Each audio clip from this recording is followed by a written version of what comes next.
What's up guys, JV2017 here, and I'm bringing you a new Fallout 4 tips and tricks video. And this time I thought I'd take a break from the typical tip video to talk about the new romance feature in this game. Just a quick reminder guys, this is your #1 hub for Fallout 4 content here on YouTube, so make sure to subscribe if you haven't already, and stay tuned on my channel for daily Fallout 4 tips and tricks videos. Today I'm going to show you how to romance your companions. If you want to get a little Wasteland Commonwealth action, I totally understand. I'm here to help you guys out. So we'll talk about who you can romance, how romancing works, and what kind of benefits there are to romancing your followers. But before we start, I want to note that having high charisma is a general rule if you want to romance a companion immediately and easily. I've read that it's still possible without, high charisma, but there will be speech checks, and having that high charisma makes it that much easier, so keep that in mind. Here is a list of the romanceable companions in the game. We've got Kate, Curie, Paladin Dance, Hancock, McCready, Piper, and Preston Garvey. So out of the 13 available followers, 7 are romanceable, and it's also not gender specific. If you are a female, you can still, romance Piper if you want to. They are not judgy, they don't care, none of them seem to care. So for the purposes of this video, I'll be using Kate as an example with my male soul survivor, but again, it doesn't matter. So once you've chosen a potential romantic interest, a love interest, this is how the system works. So it's kind of tied with the companion affinity system. So this is all about you going out in the world with your specific companion,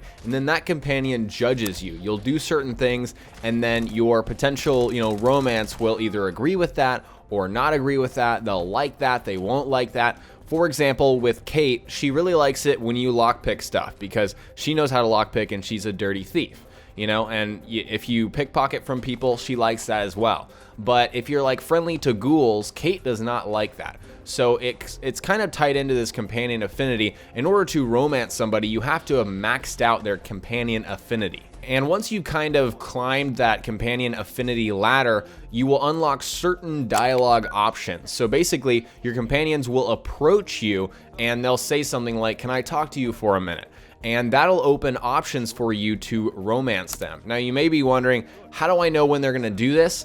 It's not really explicit. There's no bar or meter that you can go and look at and see, hey, my companion likes me this much. There's no meter or bar like that in the game. So if you're really about trying to reach a certain affinity with your companion and make sure you're gonna romance them, or maybe you don't even want to romance them, you just want that maximum affinity for their perk, then you're just gonna have to do what they like and then wait. It's kind of a bit of a waiting game. But essentially, once you're at certain points of affinity, I'm not sure how many there are, I want to say like 2 to 3 in my experiences, your companion will come up to you in these certain situations and say, hey, we need to talk, and you just talk through it with them. And obviously you don't want to be mean to them, you want to kind of appease them if that's your goal, if your goal is to raise their affinity and to potentially romance them. So for example, I was out adventuring with Kate, and I had only had her with me for like 2 to 3 hours I think, and she decided to initiate this conversation, which means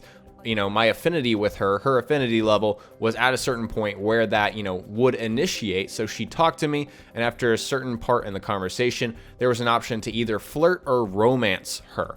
And so it shows up as a charisma check. So it's a speech check like I mentioned before. And like I said, if you have high charisma, it's going to be easier to pass those checks. But I'm not sure that you have to pass those checks in order to raise the affinity. You can keep doing options, or, certain actions that your companion will either agree or disagree with, and that'll keep raising your affinity with that companion. So at a certain point, your companion is going to approach you with another dialogue option, and they're going to ask you for help, and you're going to have to do a quest for that companion. I believe every companion has a quest, and once you do that, I believe that puts you very, very close to maximum affinity, if not, putting you at maximum affinity. And so once you're at that maximum affinity, you will see an option to, you just absolutely romance your companion. You say romance, and then they'll say yes or no. And this is kind of where I talked about the built-in uncertainty. If you have high charisma, it's gonna work. No matter what, you're going to have them as a, romance companion. and that's just that. But if you don't have high charisma, you might fail those checks, but they will come back again. So essentially what I'm trying to say is, when you want to romance a companion, the only check that you have to pass no matter what is that final check. Now let's talk about the benefits of having a romance with a companion besides having, this fake, virtual character that loves you, essentially. So the benefits are that you will receive the companion special perk. But keep in mind, you get this no matter what at maximum affinity. So if you're talking to your companion and you try to do the romance option and you fail, you'll still get that special perk because you're still at the maximum affinity. They just don't want, to be a love interest with you, unfortunately. Rejection hurts, whatever. So that's what you'll get. You'll get the special companion perk. But also you have the option to receive the Lover's Embrace perk after sleeping with your romanceable companion. And what this does is increases your XP gains by 15% for 12 hours. 12 hours is quite a long time, especially if you're just going to be adventuring for that entire time. So essentially, this replaces well rested. You won't have well rested anymore unless you decide to, leave your romance companion behind and take another one that you haven't romanced. Then yeah, you'll get well rested if you sleep.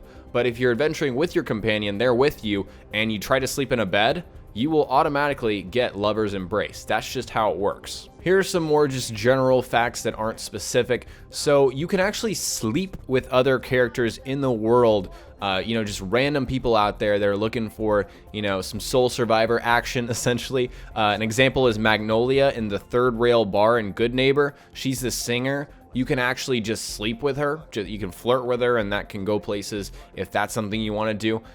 You can romance multiple people at once. Multiple companions can be romanced at once, but the results are unpredictable. I've read, mixed things. Like, I've read that Kate doesn't like it when you flirt with someone else while you're with her, but also Kate has actually been seen saying something like, yeah, I'd be down for a threesome or something like that for someone that romanced both Piper and Kate. So I'm not sure about that. I know you can romance multiple people at once, but I'm not sure how they are going to react to it. So that's something you guys are going to have to figure out for yourselves. One final note is there's no sex scene. There's nothing like that. I know in like Dragon Age and especially The Witcher is not really infamous for it, but known for it. There's totally sex scenes in that game. There's nothing going on here. So if you're, if that's what you're going for, you're going to be sorely disappointed. There's plenty of other stuff on the internet. I'm not condoning that, but I'm just saying.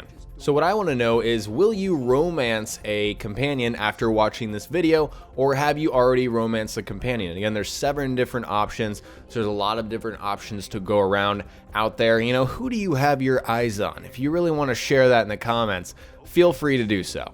Alright guys, today I showed you how to romance companions in Fallout 4, and next time we'll cover more Fallout on my channel, so stay tuned for daily Fallout 4 tips and tricks videos, and remember that this is your #1 hub for all Fallout 4 content on YouTube. If you learned something new, remember to hit that like button. I'd really appreciate it, and look forward to more videos on my channel coming soon. I'm gonna have a weapon guide tomorrow on Thanksgiving, so I hope you guys are looking forward to that. Talk to you next time. Peace.